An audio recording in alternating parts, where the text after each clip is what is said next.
Wamukitegera musharinga video muite bannamwe omanyi ngenda netandika video eno nga nkola ki munansonyiwa okweyambulira ku live naye munansonyiwa sometimes ebbugu muligena nerinkwata ngamba ate eno kanjisuule ebbali. Assalamu alaikum wa rahmatullahi wa barakatuh. Nze Sheikh Kayire omusomi w'ekitabo era omusomi w'edduwa. Nkozesa kisunku kya kinyonyi n'embuusi omukisa byonna ebyakulema n'ebyagaana. Nkozesa kyoto kino kye bayita musetafiirwa. Nkozesa kisunku kya kinyonyi ekyo kisulagu n'embuusi omukisa. Buli muntu yenna ali e Bulaaya visa ziganye mpapula ziganye buli kyokola tekiyitamu era gwe tona kyofuna ekino kyoto kyenkozesa kyoyita musetafiirwa n'osumululwa emikisa gyonna egyalima okusumululwa mwabalina ebizibu balemeddeko tofumbirwa jangu ewange wasika Kakayire kusumuleko ebizibu byonna ebadde bikutawaanya. Nsanga ku nnamba eno 0755662 ku video kuno njagala owekitiibwa president naawe ogibeereko abamu bakuwadde erinnya lya Mahega naye njagala obeere ku video kuno. Njagala ku video kuno kubeereko abantu mwenna bawangalira mu Southern Africa, naddala Zambia, naddala Namibia. Bannayuganda bonna bw'oba oyina munnayuganda gw'omanyi ng'awangalira Namibia njagala omutaagingire ku video kuno asembereko. Ku video kuno njagala wenna bw'oba omanyi nti oli mukyala namba 2 w'omwami gwe bayita Ndawulo ye yalabikidde mu kifaananyi kya Ssaabasajja Kabaka. Obeera Uganda. Mukyala namba 2 njagala obeere ku video kuno. Ku video kuno njagala abaana mwenna abawangalira mu kibuga Johannesburg ne Cape Town mugibeereko. Kubanga ntegeezeddwako nti oyo omwami gwe mwalabye mu kifaananyi ne Ssaabasajja Kabaka alinayo mutabani we akola masters degree e Johannesburg University tujja gifindinga out. Alinayo omwana we omulala asoma ku University of the Stellenbosch South Africa. Njagala mwenna mubeere ku video eno. Naye okusooka njagala okukola disclaimer. Mbadde mbasaba mwenna nga bw'olina omubiri ogubeera ng'olina omubiri omutono tobeerako. Njagala ku video kuno banange muntagingire mu miransanafu njagala ojje ku video kuno kubanga video eno njagala enkya oddemu ogikole. Ku video kuno njagala bannange mwenna especially Lumbuye Fred njagala obeere ku video kuno. Pastor waffe omulungi ennyo Asimwe njagala obeereko. Umalukiseka nkulengedde ng'oli ku TikTok naye naawe njagala obeere kuno. Njagala video eno muddeyo mutekinge notice kubanga gana amawulire gengenda okuleeta nga funye okuva ku source. Njagala munsharingire video eno essaawa ziweze 12. Ku video kuno njagala kubeereko omukyala gwe bayita Patricia gwe natuma Iron Lady. Patricia Sewungu njagala obeere ku video kuno. Abantu beranda ni njagala mubeere ku video kuno. Patricia Sewungu njagala obeere ku video kuno. Ate njagala okutekinge bulungi ebigambo byange byentwala. Ndi munyivu nnyo. Muntagingire Pastor Asimwe abeere ku video kuno. Muvuge video eno bannange mbasaba mwenna kubanga bwe tubasaba ne muvuga video zaffe zino. Nze mbasaba muvuge video eno because obukakafu bwenzize nabwo mugenda kutegeera. Ate video eno mulaba video eno gye nkoze ngenda kugendako undercover. Kubanga Mayiga namuwadde ultimatum. Ne ultimatum eyo alabika tagikola utilizing. Mayiga nakuwadde ultimatum naye olabika utilizing. Njagala ku video kuno mutegeere nti video eno bwe njimala olwaleero genda undercover. Bwe mundaba nga ngenze undercover nga mumanya kino ekintu we kituuse nyina okugenda undercover. Nga bwe mumanyi nze bwe ngenda undercover nvayo ne results. Ngenda kwekwipinga n'essimu zange zonna ze mumanyi. Rastamani Buganda Kingdom nkulengedde muganda wange. Njagala muvuge video eno. Mayiga kansuubire nti otuuse. Mbalamusiza nnyo mwenna. Okusooka kibi nnyo era nga Abaganda bwe tugamba nti gutusinze ayi Ssaabasajja Kabaka wa Buganda. Gutusinze ayi Ssaabasajja Kabaka wa Buganda, gutusingidde ddala. Bannange gwe wenna nga wakeera ku makya n'ova gy'ovudde n'ozimba mu Buganda eno vidiyo ekukwatako. Bannange gwe kennyini bannange mumira nsanafu njagala kulaba nga atuuse wano. Mumira nsanafu njagala mu muntagingire. Mwanyinaze Nusufa Nakato njagala mu muntagingire. Mwenna mukwate ebigambo bino byenjogera. Kubanga I'm coming with proof. Mumira nsanafu njagala mu muntagingire. Nusufa Nakato njagala mu muntagingire. Yekolera njagala mu muntagingire. Bonna basembere wano. Okusooka mbagambye nti gutusinze ayi Ssaabasajja Kabaka wa Buganda. Gutusingidde ddala. Kubanga sebo ayi Ssaabasajja Kabaka wa Buganda. Tusiiba tukugamba. Tusiiba tuyimba ekitiibwa kya Buganda. Naye ekitiibwa kya Buganda bannanga Baganda njagala mu feeling a shame of yourself. Gwe Omuganda atasobodde kuvaayo n'oyogerera Ssaabasajja wo Kabaka ng'omulaba mu mbeera gy'alimu. You are a curse.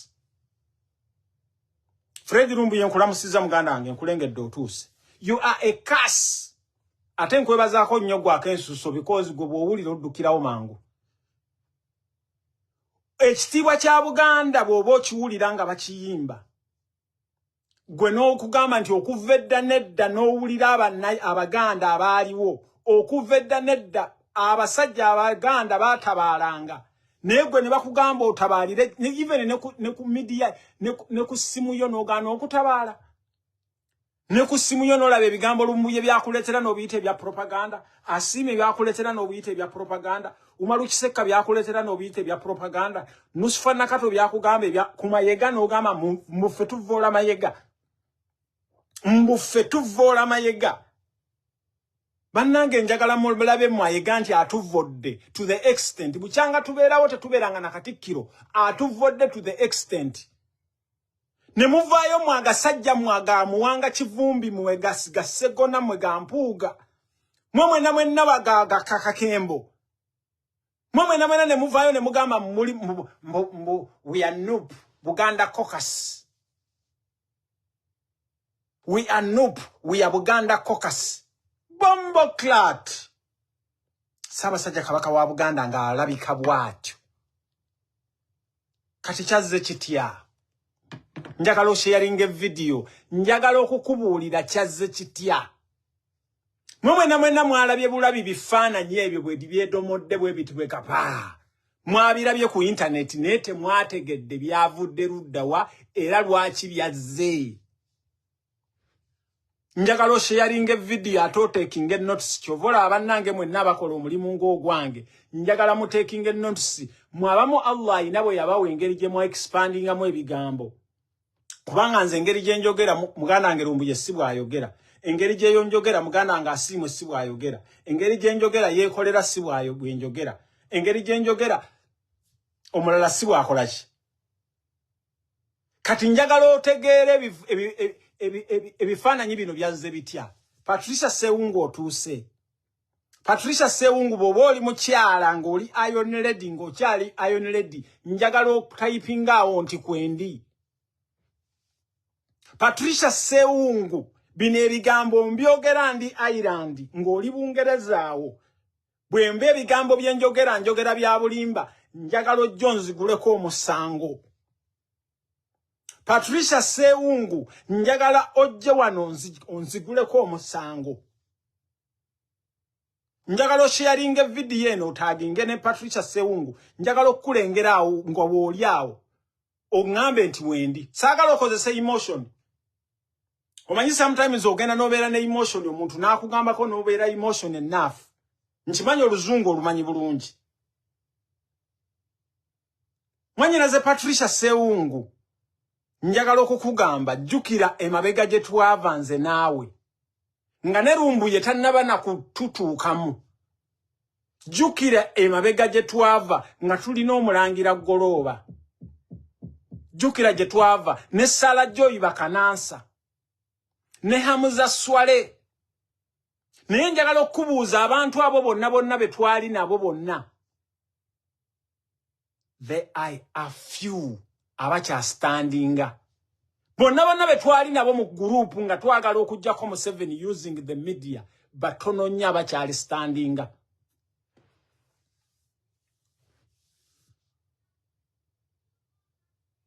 Patricia Sewungu Lumbuye yavayo wano nakugamba nti oli spy, of which he has his belief. And I didn't believe that. Nay, I have started believing this. Patricia Sewungu Lumbuye yavayo wano nakugamba nti oli spy ne nambo bayajijjawa. I didn't believe that. Nay, I have started believing that. Wano okwataganya ne Nina Bukirwa go wasooka n'ovuma. Twali tukwatagana n'empuuga wano nga tuyina eyo gye twesanga. Ate oyina ekizibu ky'abantu nga tebannakukumanya. Nze onvuma obukadde gweda ndi gudu, nze ndi mukadde, ndi musajja mukulu. Naye nze njagala okugamba nsobola okufuna omwana muwala w'emyaka 25. Nesi kikakasa nti gwe tosobola okufuna omusajja ow'emyaka 25. Ate sagala kugenda passion. Njagala ovuge video gwe owulire. Patricia Sewungu abantu bazze bakukomplainingako. Nga nkudifendinga. Naye ggulo omanyi WhatsApp group gye tulimu. Ebifaananyi bya Ssaabasajja Kabaka wa Buganda byalabika dda ne tubisirikira.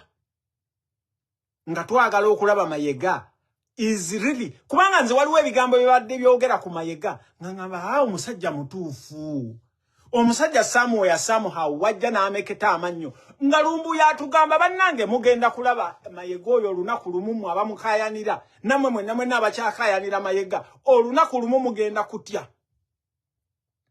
Martin byakuleka muganda wange wabulira wa. Martin byakuleka nga ndudde okuwuliza. Munnange bifaananyi nga bijja byasooka ne bijja. Okitegeera? Byasooka ebifaananyi ebyo ne bijja. Ebifaananyi ebyo bye byajja ne babituweereza. Ssaabasajja Kabaka wa Buganda bwe yava e Germany n'ajja mu Uganda, Lumbuye we yakola video. Nga yakamala okukola video essaawa nga zino 12 ezaawano mujjukire, Lumbuye n'akola statement n'abagamba nti akomawo. Nga waliwo Ssaabasajja Kabaka wa Buganda ku olwo olunaku lwe yajja nga ava e Germany n'ajja e Uganda. Yatuuka e Uganda ng'ebigere bizimbye, yatuuka e Uganda ng'alina organ failure. Mayega n'akimanya deep inside nti singa omusajja ono mulaga mu bantu obwange lugenda kuba lukomye. Mwakola ki Mayega? Lumbuye bye yatugamba byonna ne mukwata omusajja ne mumuwamba ne mumutwala mu State House n'abeera yennaku zaaliezi. Okitegeera? Kaakati bwe mwamalaawo ne mufuna abayaaye. Ono omusajja mwenna mwamulabye ne Ssaabasajja Kabaka.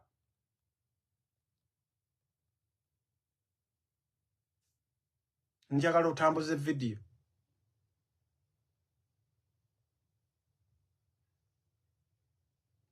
Omusajja ono mumulaba. Mulabe Ssaabasajja Kabaka bw'afaanana. Oyo omusajja ye musajja asinga obugagga mu Uganda. Naye mumulabe bw'afaanana. Mumulaba oyo munne oyo mulala. Oyo mwami bamuyita Ndawula. Omwami oyo mufere. Omwami oyo mumulaba. Bamuyita Ndawula. Omwami oyo gwe mulaba mufere. Omwami oyo ebbanga lyabadde nammwe abali e Namibia mumanyi omulimu gwakola. Omwami oyo muyaaye. Omwami oyo Uganda nga teyina consulate bamwapointingako. Nze nno Lumbuye yabagambye nti tayagala kwogera bintu tayagala kwogera. Naye njagala kubagambako akatono. Ono omusajja gwe mulaba ne Ssaabasajja Kabaka ono ebifaananyi bino twabifuna. Kakati munnange Ssaabasajja Kabaka wa Buganda lwamala omuwamba. Ono omwami Mayega ne kimujjira ne kimukirikinga, ono omwami ne kimukirikinga. n'amukwataganya n'abana abantu ne bamujjayo Ssaabasajja Kabaka wa Buganda yava ne Uganda aboard Kenya Airways ne mutwale Johannesburg bwe yave Johannesburg najja e Windhoek bwobo wakanandawula ndawulo kimanyi jobeera ndawulo kimanyi mukazi wo Osegera mukazi wo ngo mulese Uganda nzija kakati ebifaananyi bino byajja dda ne tusooka tubisirikira kakati bannange twabadde tuli awo waliwo omwami omunze bwe byajja mu WhatsApp nze nabagamba sibeera mu WhatsApp group waliwo WhatsApp group Patricia mwe tuli toteesa mu WhatsApp group eyo tulimu abantu abawera 1,200 toteesa naye every information erimu ogifuna Patricia WhatsApp eyo group je tulimu bakolegi baffe abamanyikanya abali baave South Africa chovola mulimu baganda baffe abali e Japan abali e Bungereza abali mu America simanyi ani yakugatta mu eyo WhatsApp group nemwe eyo WhatsApp group mwe tuli toteesa wabula ojja mu bujja information olaba bwe ntandise okukirikinga ebintu lumbuye bye yatugamba eggulu omwani bwe yaleese ebifaananyi bya Kabaka because twakubaganya ebirowoozo ku Kabaka nga nze nsirisa nga saagala Mayegona akoleki njagala wano muwulirize bulungi nga nze nsirise nga njagala Mayega lumbu yamala okutuchunya otubuulire because nakugamba Mayega lumbu ye yakuwa omuguwa every day buli lwoyogera kati njagala Mayega bw'oba oli musajja ng'olina obulimaawa bubiri kola press conference kola press conference Mayega bw'oba okimanyi nti olina obulimaawa bubiri Farida agambe lwaki temumujjaamu sebo nsinze gundi waayo admin waayo naganyiramu because njiraba eri WhatsApp group tulimu abantu bangi tulimu abatawage naye Patricia tateesa n'olunaku n'olu kati eggula ebibafaananye bye yazze njagala gwe wenna ndaba ng'olina essimu 2 njagala okutuma Freddy njagala okutuma gwe asiimwe njagala okutuma gwe wenna genda olabe post ya Patricia gye yakoze ku bifaananyi ebyo Patricia wajjemu ebifaananyi mu gundi ebyo n'obitwala n'obikola ki n'obipostinga n'oteekako post laba ebigambo bye wataddeko ekigambo mbwagunde ayi Ssaabasajja era post njagala bannange muginsomere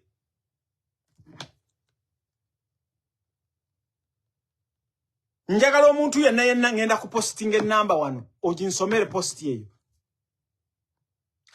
amala okulaba ani kandabe wano oba enamba nsobola ogiteekako wano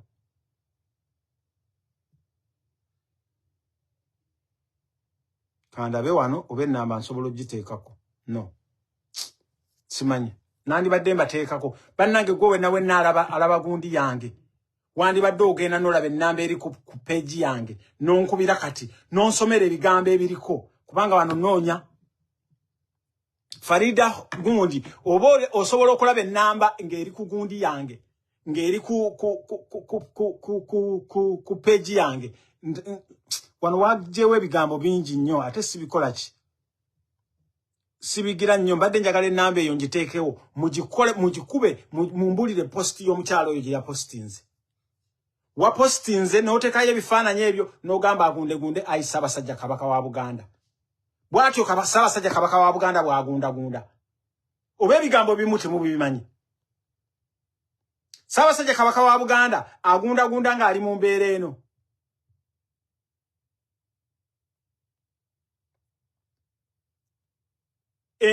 yembeera Ssaabasajja Kabaka wa Buganda gy'agundagundiramu eyo yembeera Ssaabasajja Kabaka wa Buganda gy'agundagundiramu kakati bwe wakwatta ebifaananyi ebyo n'obijjayo nange nabadde I had no option ebifaananyi ebyo okubiririzinga naye prior to that lumbu yalina ebigambo bye yatugamba prior to that lumbu yalina ebigambo bye yatugamba mwomanyi era ne mwanyina ze Sarah K njagala mu bukoleki Lumbuye alina ebigambo bye yatugamba. Omanyi mugenda ne mutulaba ne mutusuubira nti ffe we are like you. Abantu bangi nnyo abatukontakitinga kati wano Mayega njagala Mayega ate nkwegayiridde nawulidde nti ove Uganda ogenda Samoya. Njagala Mayega oberenga owuliriza. Njagala Mayega tova Uganda. Baganda bange njagala Mayega tova. Kakati nze nzirayo mu bigambo bya baganda bange bye bayogera. Lumbuye agenda nayogera ebigambo ne mugamba oyo simanya takola ki. Lumbuye bibi ne bigambo bye yabagamba. N'atwalibwa wakati wo mu Central Africa ne mu Southern Africa.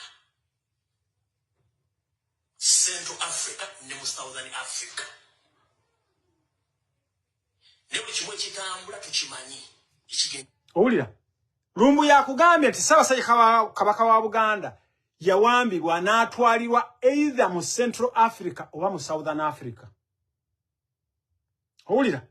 Kati eggulo bwe twavuddeyo ne tuta ebifaananyi byakutte Mayega offside. Anti buli nnaku tusiiba tumugamba. Owulira? Buli nnaku Mayega tusiiba tumugamba. Owulira? Tusiiba tugamba Mayega nti omanyi Mayega tubuulire Kabaka ali luddawa. Nga Mayega owalaze empaka. Okitegeera? Mayega buli nnaku tusiiba tukugamba nti Kabaka ali luddawa n'otugamba era nga tebwe tutategeera era Of all the people misusing social media platforms are very few. Unfortunately for us, we even know them. For example, the people who are hounding us on the Kabaka's health are people we know. We even know the people who pay them. And they've got agendas, which unfortunately they cannot realize using us. So the few people who misuse social media, unfortunately, get a following because people are always on the lookout for the bad news. But the majority of the people in the kingdom are not like that. The majority of them are family with us. Okusooka Mayega njagala okugamba tewali atusasula. Tewali atusasula. N'ekyokubiri, we are not looking for followers. Abantu boolaba bajja wano ne batulaba baba bazze kulaba kiki kye bazze kufuna information. Okiwulira Mayega? Abantu ababa bazze okutulaba baba bazze kufuna information. Kakati mbabuulidde ebifaananyi eby'engeri gye twabifunamu. Ebifaananyi ebyo twabifuna nga Mayega tonnakimanya ebbanga lye wakwata Ssaabasajja Kabaka ne mumujje Uganda aboard Kenya Airways mwamutwala paka South Africa ne mumujje South Africa ne mutwala Windhoek ono omwami gye yakola ki gye yamusanga. Okuva e Uganda mwamulinako abasirikale ba SFC baali aba ono omwami Ndawula bye yamukima ku airport ne mukazi we kubanga gye baamutwala eyo yonna nzija. Kati gwe Patricia wagenza okuta ebifaananyi nga tomanyi what is behind these pictures. Nga tokimanyi oyagala kwesuula mu buzibu bwa bwereere. Patricia Sseungu nkwegayiridde nvudde naawe wala nkwegayiridde ensonga za Buganda ziveemu. Kubanga muganda wo Honorable Mulamba alwanirira bannaffe Abanyarwanda. Nze nga bw'osiiba oŋŋamba munango mmanyi bulungi nti maama wange Munyarwanda. Yes, maama wange Munyarwanda naye nze seeyisa ng'abo ate Abanyarwanda bonna si babi. Si buli Munyarwanda gwe mulaba nti mubi. Kuba okitegeera? Era ssebo Lumbuye gwe Katikkiro kati. Lumbuye bagenda kukuwa ekigambo kakati Patricia Sseungu nga tonnaba kulaba bintu bino. Manya nti ffe twabimanya dda gwe kiriikyo ky'olina mwannyinaze kiri ekintu aki tokkiriza. Ate singa onaakeera ku makya n'okkiriza kigenda kukuyamba nnyo Patricia. Kkiriza. Gw'omanyi nti essimu gy'okwata y'ey'ebbeeyi. Omanyi nti olugoye lw'oyambala lw'ebbeeyi. Omanyi nti perfume gye weefuuyira w'ebbeeyi. Omanyi nti ogaana okukkiriza. Mu nsi muno bwe tuba twagala okubeera successful, we have to accept. Nze manyi ekintu kye nkola gwe tosobola kikola. Naawe ky'okola nange sisobola kikola. Sente zolina ku account nyizo okubanga sizirina. Naye njagala okugamba abantu bazze balikukubamu ebituli Patricia. Not because jukira nga tukyali eri mu campaign. Wakyaliwo amawulire agakyayimiridde. Nga tukyali mu campaign, jukira nga tuli mu campaign. Jukira okusanawo kw'ekyoto, ekyoto ekyo kyalingako programu.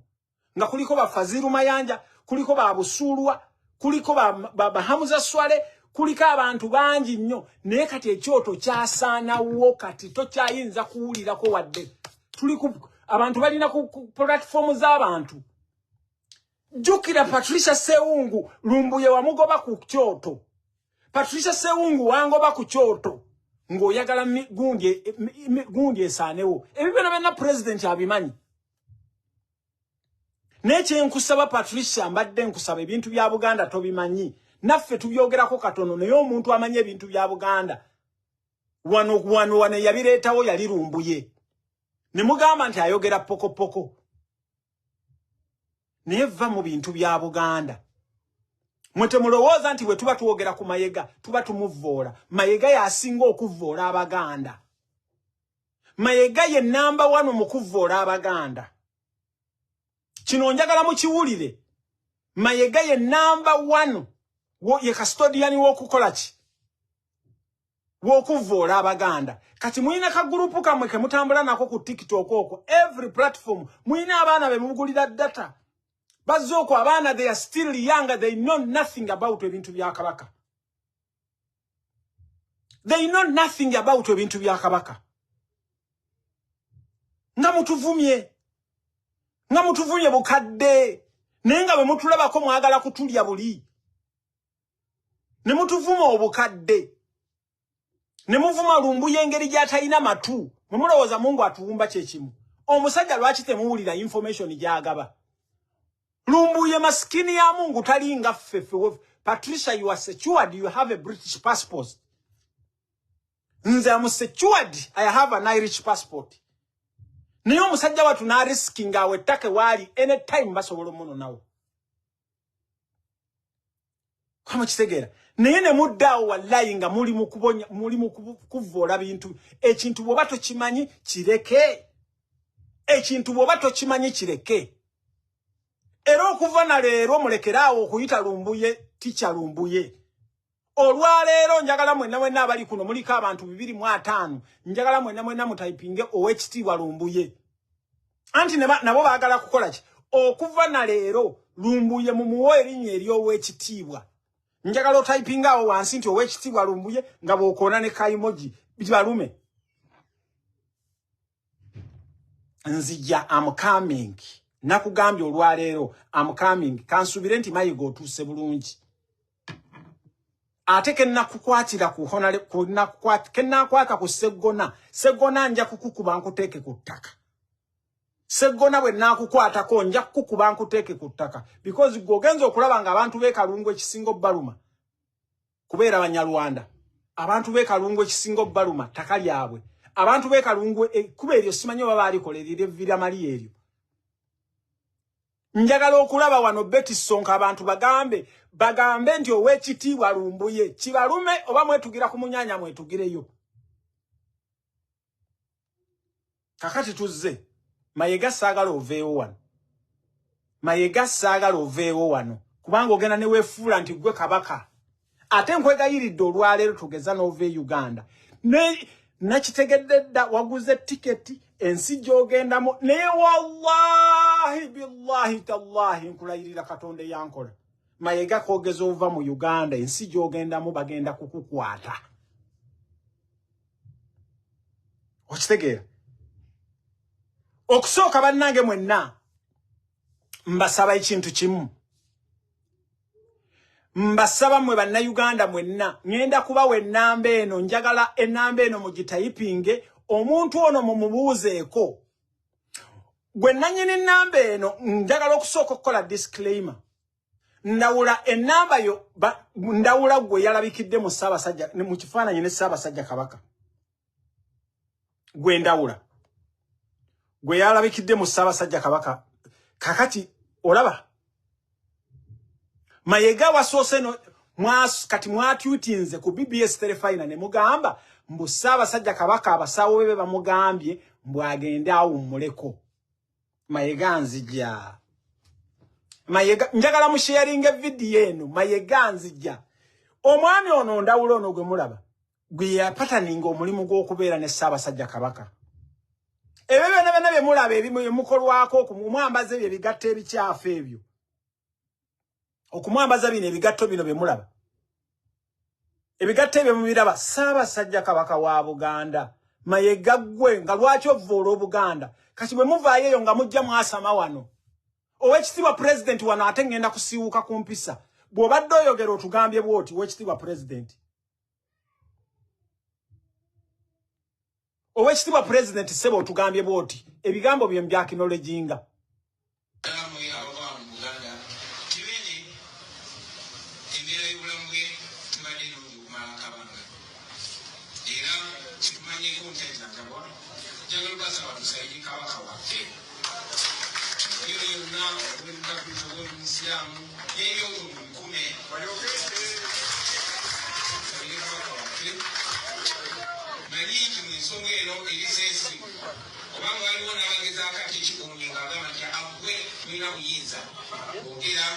Owulira President yakugambye abo bonna bagenda bayasameeye ebweru mbu tetulina buyinza bwogera ku nsonga za Kabaka. President wuno abazzeemu. Wulira.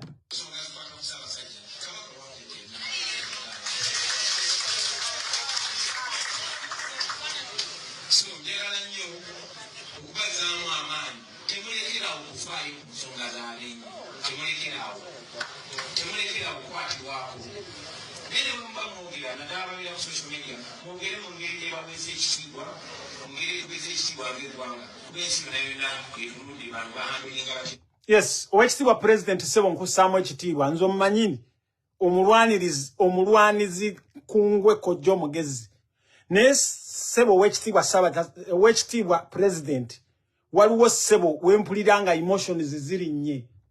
Waliwo ekitambulo ekituuka nga kirinnye because Owekitiibwa President don't expect me nti mbeere n'empisa nga njogera n'omusajja mulabe engato ye musajja mumulabe engato gy'alina ye yagikubye eddagala naye Kabaka wange ali mu kinnigiina mu kirabe bwe kifaanana.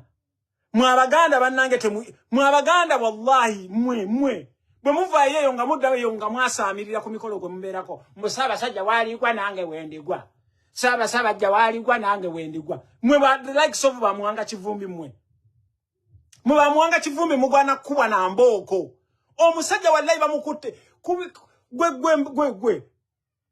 gwe Ndawula ku bigatto byonna ebyabaddewo. Ate njagala okubagamba bannange eno ennyumba si Ssaabasajja Kabaka mwabeera. Eno cottage waliwo bwe tuyita bu cottage bu attached bubeera attached. Kati wano Ssaabasajja Kabaka we yabadde akoze ekyo yabadde azze okumiitinga ono omwami ono. Kakati nabadde mbabuulira ono omwami Ssaabasajja Kabaka wa Buganda yamusisinkana ku airport e Windhoek. N'aba SFC bana nono omusajja ne bapangisa emmotoka ziri 3.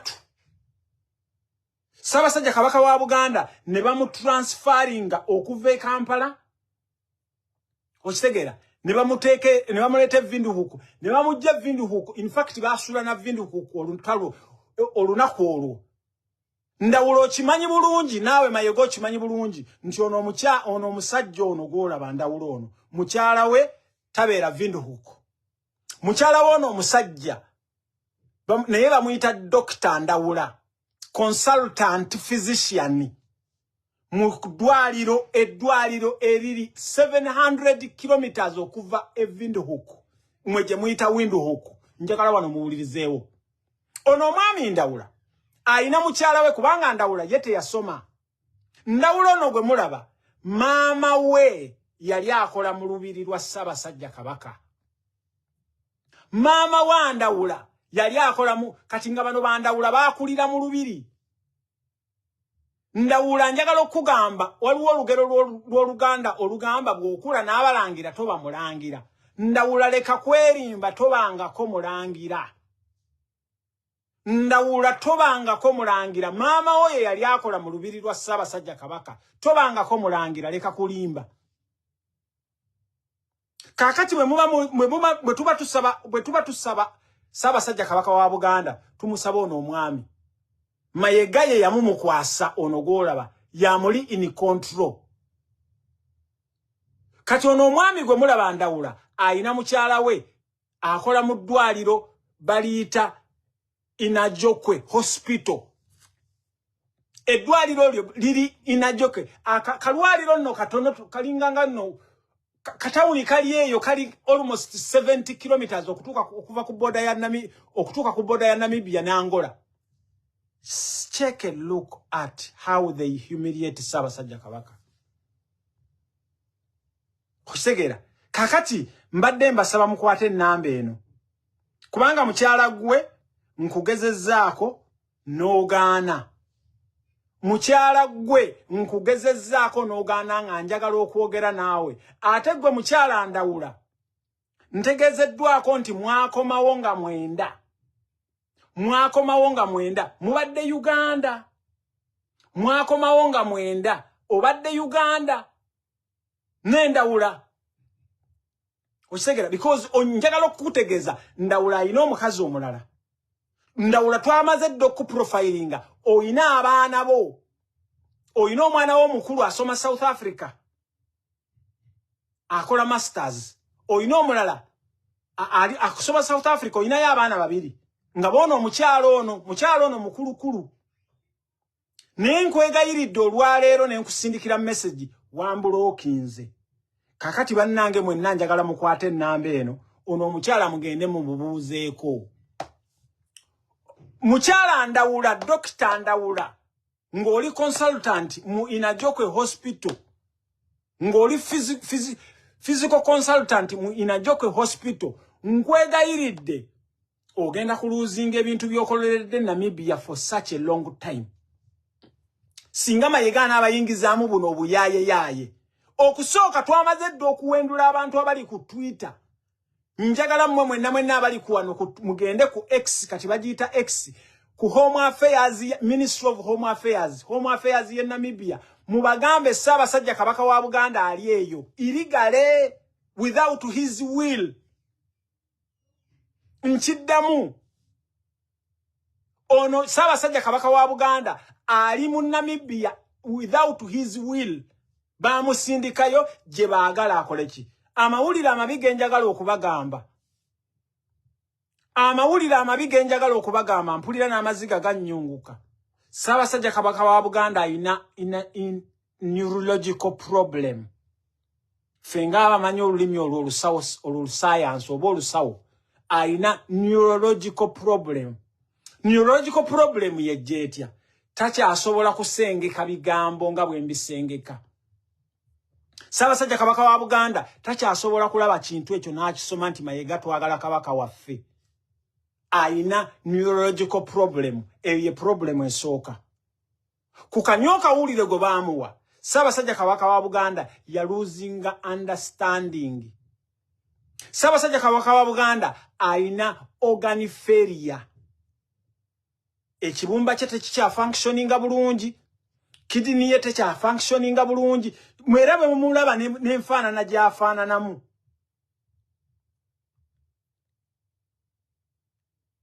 Mulabe Ssaabasajja Kabaka bw'afaanana. Balinganga abamugambye nti nno seka. Mulabe bw'afaanana. Ogwo omutwe ogwo tegukya functioninga. Era kyova olaba nga sometimes bamupangisiriza eno ennyumba. Ku ssente zammwe Abaganda bamupangisiriza eno ennyumba ewaleeyo kilomita 7 okuvaawa mu kibuga Windhoek. Gye bamupangisiriza eno ennyumba gye mulaba eno. Ennyumba eno ze mulaba ziri mu gundi. Ogiraba emabega emiti egyo egiriyo.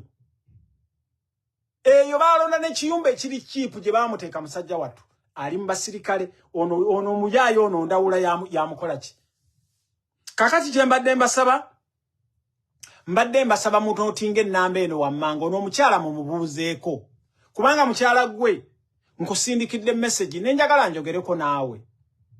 Mukyala gwe okoledde emirimu. Obeereddewo Ndawula ono bwe yali omufere nga talina mulimu gwakola.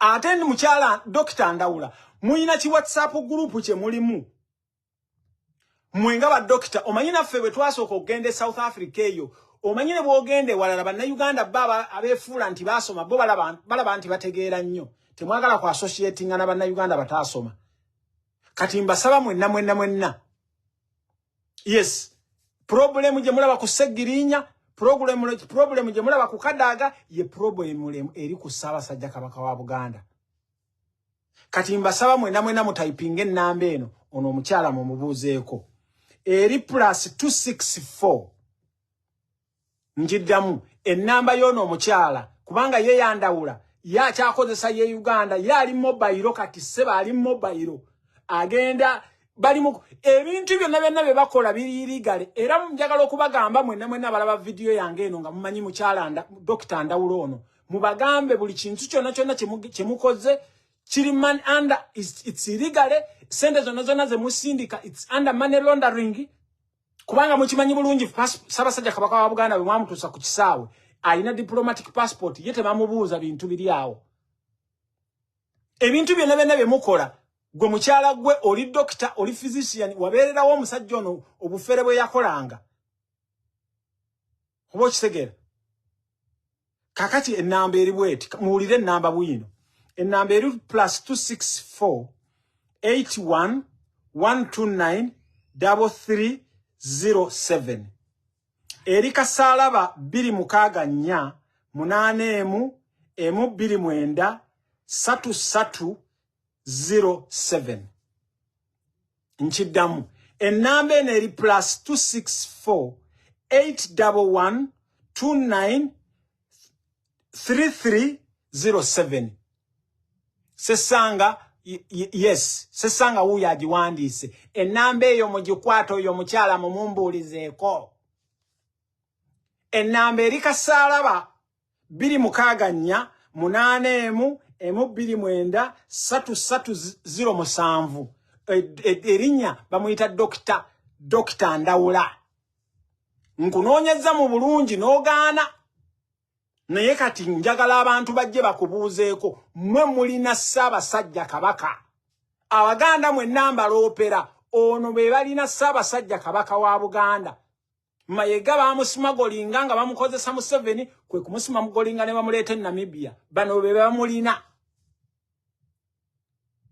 omukyalo oyo njagala mumubumbulizeeko Baganda bange mwenna abali ku Twitter mugende mubeerenga mutegeeza government ya Namibia ku Twitter account eyo kweri ya bagita Home Affairs Ministry ya Namibia era ne post ndowooza mu kirabe erinnya bamuyita Dr. Ndawula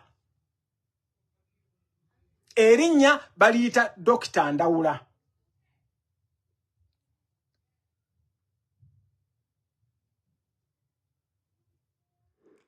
ensonga za Ssaabasajja Kabaka wa Buganda okubuzibwawo kwa Ssaabasajja kukyatadde abantu bangi ku bwonkenke abasinga obungi bakyavaayo nga bawakanya ebifaananyi ebyafulumiziddwa nga bagamba nti ebifaananyi ebyo si bya leero byali byakubwa dda mu mbeera Ssaabasajja Kabaka weebeerera obubi ennyo wabula ku mulundi guno bagenze okulaba ng'akazito kabayinze nga tebalina kyakunnyonnyola bannayuganda nga bagamba nti ensonga zino balina kye bakukusa okwagala okuleeta ekifaananyi kino eky'embeera Ssaabasajja Kabaka gy'alimu kwabadde kwagala kukakkanya mitima gy'Abaganda ababadde babanja Ssaabasajja Kabaka wa Buganda wabula mu mbeera eno abaakukusa Ssaabasajja okumutwala e Namibia waliko Omulangira Ndawula. Omulangira Ndawula yamala ebbanga ng'akolera Ssaabasajja Kabaka mu lubiri awo wabula bwe yawummuzibwa n'anyiiga nnyo era kyova olaba nti yali mwangu nnyo okugwa mu ddiiru ey'okutwala Ssaabasajja Kabaka abeere omu ku beenyiga mu kikolwa eky'okumubuzaawo bamutwale mu ggwanga erya Namibia gyakuumibwa olwaleero wabula nga teri amanyi mbeera ntuufu Ssaabasajja Kabaka gy'alimu kubanga kabeere Katikkiro yennyini taddangamu kulaba ku Ssaabasajja Kabaka yakola kimu kyakutuukiriza mulimo kuyambako bakulu bano naye olwaleero tamanyi naye yennyini mbeera ki entuufu eriwo eya Ssaabasajja Kabaka wa Buganda kubanga ali mu mikono gy'aba SFC bokka be bakkirizibwa okumulaba waali be bakkirizibwa okumanya kikyalidde na butya bwabaddewo njagala nalyo muliwandiike. Eddwaliro ono omukyala mwakola. Okitegera bannange wano gundi zazze wano stars zazze wano sisobola kutypinga. Nandibadde ndi typinga kandabe wano bansobolo no sisobola kutypinga wakyaliwo ebintu ebinkwatidde. Vero nkoyoyo webale nnyo webalire ddala lyeddwaliro. Baganda bange mwenna abali e South Africa, baganda bange mwenna abali e Botswana, abali e Zambia, musobola okusaliikiriza. Bannange luno olutalo lwe tulimu lw'amaanyi. Buganda Museveni okuwangula olutalo oluwe lwe mulaba yamala kuleeta oyo Ssaabasajja Kabaka wa Buganda. Nkiddamu nze nali muvubuka muto. Museveni okuwangula olutalo. There is no way agowokera ku macha n'osinika amannyo nti oli wa Nuupu. N'osuubira nti Ssaabasajja Kabaka wa Buganda bw'abeera mbulumi bw'ati mbuffe nga abaagala okulibaleetinga eggwanga tebitukwatako oba oli mugwagwa. Eryo eddwaliro eryo lye mulabye Enanjokwe Hospital. Muganda wange gwali typinze chiri no Henry Kayondo chiri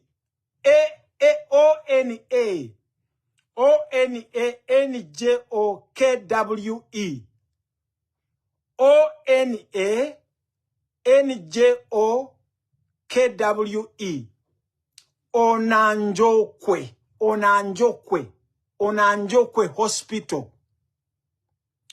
ONANJOKWE. Dorini sanyu wamali eryo. Eryo lyeddwaliro. Baganda bange mwenna abali e Botswana, abali e Zambia, abali e South Africa, namwe abali e Namibia. Musobola wala nnyo nkimanyi wala nnyo ovugirawo essaawa 8. Imagine Ssaabasajja Kabaka wa Buganda mwamwa isolatinga. Kyovola wanga buli nnaku Mayiga bwe tukubuuza oli mu kumeketa wano amannyo. Buli lwe tukubuuza wano ng'omeketa amannyo. Buli abantu lwe bakubuuza baagala okumulabako ng'omeketa amannyo. Okulaba basawo be. Ng'abiri mu lumu March. Wulira bwe walimbanga abantu. Kabaka yagenda e Bulaaya okulaba abasawo be. Abasawo baali beetaaga okwongera okumwekebejja nga abali kumpi n'okulondoola obujjanjabi bw'atyo n'atasobola kudda mu budde. Ssaabasajja ajja kudda ng'abasawo naye yennyini nga bamatidde nti essaku atuuse mu bujjanjabi. Nsonga eno waliwo abakiise abamu abasabye okubateerawo embeera eyinza okubasobozesa okulaba ku kabaka mu kiseera kino. Badde mbuuza engeri Ssaabasajja gyali omulwadde eyo n'agenda eyo. Kati ffe abeesobola tetuyinza genda kumulabako. Oboolyawo ne tumutwalirayo n'akalagala akaganda. Naffe ng'abakiise ndowooza nti tulina ennyonta y'okusisinkananga Ssaabasajja Kabaka okuba nti tugamba abantu nti ye naffe Ssaabasajja Kabaka twakoze ki twamulabyeko. Akati singa ngamba obuganda nti mugende mu mulabe. Okawulira omusajja yakagamba bugambi nti ffe ng'abalina obusobozi. Era kyovola Mayiga bwe wamuleeta e Namibia tewamuteeka mu Windhoek. Bwe wamuleeta tugeze omuleeseeka e Uganda tewamuteeka Kampala. Wamutwala eyo ng'ekkalamojja okumuhumiliatinga kati gy'oli mu kulimbira abantu. Mbune ennyonyi ekisaawe ky'e Namibia ssebo kinene nnyo. Ate kati kano kengezezza n'enjogera wano ogenda kulaba. Bannayuganda bagenda ku raidinga Namibia. Kyovola bamukoboola baganda bange mwenna abali e South Africa, abali e Botswana, abali e Mozambique, abali e Malawi, abali e Botswana, mwenna mubeere nga mulumba abantu abo. Mayiga tuli bagezi. Totusuubira nti nno ffe tuli basiru. Totusuubira mbu ffe tuli basiru. Tuli bagezi. Tuli bagezi njagala okugamba ekintu ekyo. Tetuli basiru, totusuubira nti tuli basiru. Totusuubira nti nno Museveni ffe bw'atuwa asobola okutuwa ssente nga mmwe Mayiga n'oluuzinga ne kapasite yo. Mayiga kati mbuulira. muntu kyasobola okuzaala omwana we Uganda n'amuyita erinnya Mayega. Mayega mbuulira. Muntu ki kati asobola okukera ku makya n'agamba omwana we, mwabakyala bali kuno, osobola okutuuma omwana we erinnya Mayega. Oyo noonedde famire yo. Kuba kitegeera. Kati ndowooza tuyinza okuba nga twogedde kati n'omukwata n'omukola ki? N'omukomya aweeka. Naye njagala okugamba ne Windhoek. Wali gye muyite Windhoek tuyina yabaki. Naye Mayega this time ogenda kutegeera bannayuganda. This time ogenda kutegeera bannayuganda. Naye bannayuganda bannange kye mbasaba. Njagala buli muntu yenna yeeyita omuganda. Munansonyiwa nyina ka audio ke njagala obba playingira. Kalimu provocative language. Kalimu provocative words.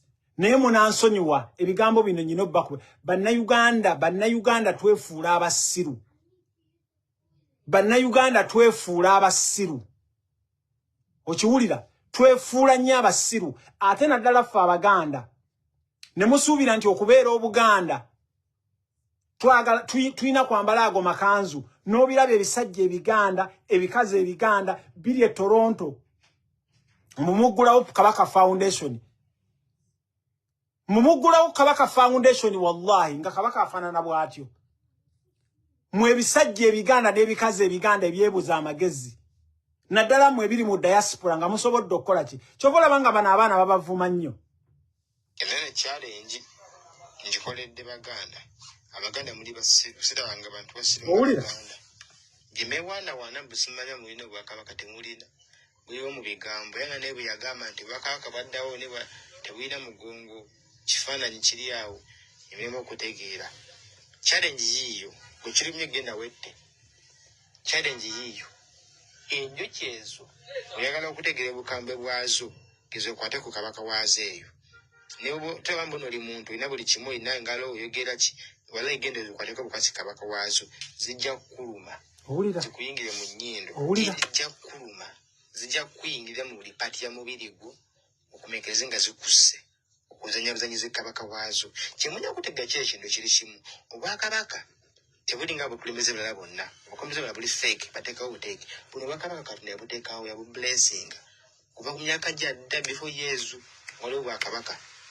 Ekitegeeza nti buli blessed. Buli real. Kifuna obusangane mu bisolo, obusangane mu biki, ne mu biwuka. Wala sinzake kiwuka nga kine president. Abira president wabyo, era kabaka wabyo. Ekitegeeza nti bwakabaka buli blessed kuva kwa Katonda. Kati mwa Abaganda bazanya batya kabaka wamwe ne musiriwale musirika busize munda kutekete kuleka na bulekanye. Okitegeera. Take action. Okitegeera. Ndio kizinda kudde ne zireka na bulekanye nga kwata kabaka wazo zikulumirawo. Zikutirawo. Okuva bia abiri kabaka baye mulugunyanga bwegembya jali mu kisinungi up to now kifanyo ekyalabiseeko ali mu semu ya Africa ali mu yobo waba masikini nemugamba mbuno mudawule muwogana busimanya kabaka wali kwa bwendigwa mbali kasukire embazi ndijibasa n'amannyo muri bayaye era kyaka kutamukuya bigambo ebyo kabaka abanga asobodde okubeera nga awambibwa kuba kabaka tatasobola kukwebanirira era nga bwengazi enjuki ezina okulwanirira kabaka wazo tosiye kwebanirira omwina okulwanirira kabaka wammwe eno challenge mugirabe olengera nti nno eriko ringi era kabonero akenjawulo tena wefaanira zino zonna ndala kitegeeza nti zitegenda ne kabaka waffe temuddamu kugamba kabaka woliko bwendigwa mugambe kabaka woliko sirigwawo bali kasukira embazi sirigiba kanigireka nekukuba kubanga kitufu kati tedi embazi egenda kumukuba esinga eno emukubye ali mu buwambe muvudde kuteekawo embeera naye bali wallahi Abaganda mmwe wallahi bannayuganda mmwe tukoze omulimu tuinvestinze balumbuye basiimwe ba Umaru Kiseka waliwo abaana abali e Uganda ba Nosifa Nakato ba mumira nsanafu wallahi bamira ensanafu naye mmwe bamuwanga Kivumbi muli wano mulimu mwe ba masayansi mwe ba Kakembo babasajja ba Lutamaguzi boogedde kabaka tasobola kuvaayo n'abagamba bannange bampamba mfe tuli supposed okubaayo era kyovola bono omwana akugambye nti olabe ebinyonyi obochitegera kabaka tomusuubira nti agenda kubeera ng'empologoma eveye kugambe nti am the king of the jungle nedda kabaka tulwanirira mulwanyirire naye n'olabaga minisita wadde n'okwogerayo ekigambo ekifaanagana bwe kiti n'olaba ogukazi n'ogukyala gonna guli wano the only thing gwagenda bugenzi mbusimanya kukyalira nsiko mbusimanya kukola ki. Shame upon you mwabeyita abaganda, shame upon you mwabeyita bannayuganda. Mwagala mulaba obwakabaka bwe tubadde tusigazza. Museveni bwe ya humiliating obwakabaka bwa Lenzululu, wallahi najja n'abusaanyaawo. Tewali wadde n'ensi yonna yakeera ku makya n'egamba ngo fe gudwe nafu mubadde mufunye ffe. Naye n'olaba ekyana kiwala, n'olaba ekyana kirenzi kyonna tekimanyina kwemwa, kyonna kivaayo kigamba mbu tuvuma. Nze ayogera obwogezi nze nsinga Mayego ya akwata Ssaabasajja Kabaka wa Buganda n'amwiteeka mu Niigiina.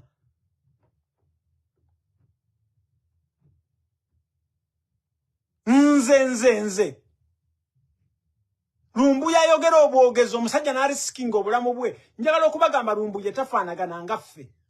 Kubanga nze bw'ojja wano okunkwata okimanya. Mbune muvaayo mbu ffenna tuli kino kijulizi baagala aliwo.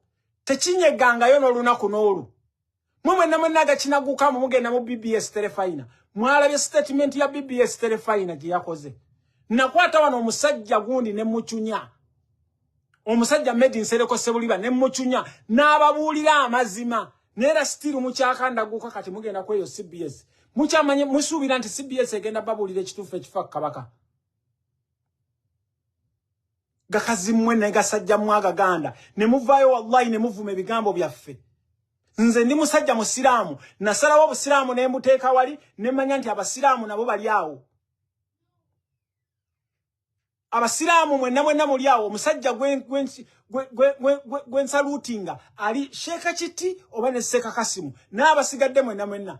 Ono nakibinge bamulamba bamubuulire ku tambula magundi. Naye kankubuulire gwe simanyi omulangira Jjunju gwe. Nze nakugambye gezaako okyali e Bungereza mmanye nti oli Bungereza. Abangereza si be batta jjajjaawo lw'onaategeera. Abangereza be batta jjajjaawo lw'onaategeera nange bajja kunzita. Novaayo n'olaba omuntu nze am very proud to be a Muganda. Enjuki zirwanyirira kabaka waazo. Naye gwe tosobola kera ku makya n'ogamba tukuwadde information yonna still Mayega mukyamukkiriza nga mumulaba ne mumuwuliriza n'omuwuliriza. Mayega mukyamuwuliriza n'olaba agakazi wano gagamba mbu gali mu National Unity Platform. Waliwo ogusajja ogumu gwe nsanze ku platform emu egamba mbu tukutte obwakabaka tubugasse mu struggle yaffe. Are you stupid? Are you stupid? Museveni yalwana natta abantu eruwero bayatta miliyoni mmeka. N'agende Masaka nga akubya abantu obutayimbwa, akubya abatemi abantu ebijambiya, akoze buli kimu ne bamusomera ddiiru nti the only thing is kuleeta kabaka wa Buganda kumujja ne Bungereza gye tuli. Kumuleeta yuwa. N'aleeta kabaka wa Buganda n'amwegayirira. Kabaka wa Buganda n'agamba abantu beeruka yaawo simanya mukungwe simanya waawo ne bakiri Katonga kwe kumuyitako. Ne olutalo lwali lumulemye Museveni. Kati gwatategeera bya bufuzi gwalaba nga ffe bwe tuba tulwana olutalo lwa kabaka tulwana revolution intentionally. Kubanga abantu abapinga kabaka be bantu abapinga revolution yaffe. Wabulidde bampuuga abo be baali baagala okutuyingizaamu okuvuma kabaka. Gwatategeera bya kabaka tosuubira Kyagulanyi kuvaayo okugamba nti bannange bino bye twogera Kyagulanyi tajja kubyogera. Kabaka ye struggle yaffe. Njagala okubagamba osooka kukwata ki bw'oba nze ng'omusajja nzijukira nga bwe nali nkwana omukazi n'omukazi wange afumba wane waka. I have to win her heart. Nsooka kumukola ki? Kumuwangula mutima gwe. Omukazi bwe muwangula omutima gwe nekiwojjola mpeerawo. Kati therefore naffe tulina okuwangula omutima gwa Uganda. Omutima gwa Uganda ye Ssaabasajja Kabaka wa Buganda. Anything that demonize him mumanye omuntu yenna ademonizinga Ssaabasajja Kabaka wa Buganda oyo mulabe wa Uganda. Omumemba wa parliament yenna atayogera ku Ssaabasajja Kabaka wa Buganda either mumanye nti yalya oba atya oba musiru. Kati ffe mutugamba ate kino njagala kukibagamba. Menge yo je mulaba Mayiga tachaji controllinga. Era che mulaba che muva mulaba nga Mayiga agenda kudduka e Uganda. Ne Mayiga nkwegayiridde bodduka e Uganda ne wona agende Burundi. Ne wona agende Southern Sudan tujja kukuno nayo. Hochitegera. Yes okujagamba omutima gwa Uganda gwe Buganda naye njagala okugamba as I'm talking to you. Abasajja bano baagala Buganda kujijjawo kati omutima gwa Buganda ye Ssaabasajja Kabaka wa Buganda.